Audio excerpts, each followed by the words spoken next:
Gentleman from Florida is recognized. The problem with my colleague's debate is after these people are apprehended, they are paroled into the country.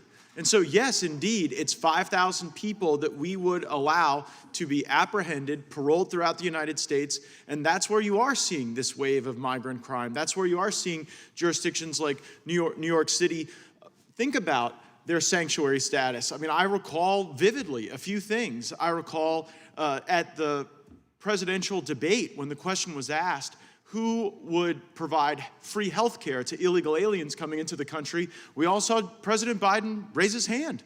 He was a candidate then, but that is a pull factor. When you tell desperate people that you're going to give them benefits and you're going to give them cash and you're going to give them shelter and you're going to give them food, I don't particularly blame the illegal aliens who are crossing the border to get those things. I blame the choices we've made in government to allow it. And the underlying legislation here at least says, I don't know if you're arrested for robbery, that there is detention and then there is deportation, that we don't have to invite all of the third world's prisons across our border into our nation and then allow the people in this country to be victims of that crime that occurs. I also vividly remember Secretary Mayorkas sitting right here in this committee room acknowledging that these people who are being paroled out into the country would indeed commit crimes.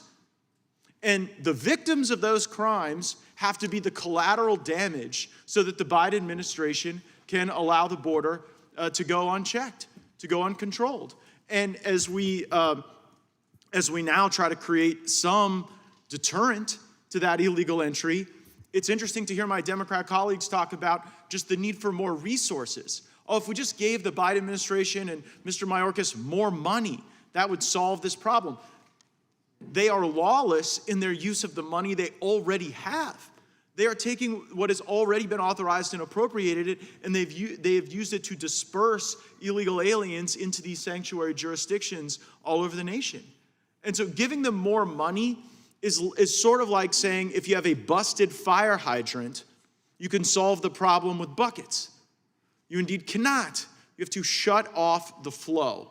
You have to shut off the flow of the people into this country. And this legislation has the very humble objective of ensuring that people who commit robbery do not stay here to do additional grave harm to our fellow Americans.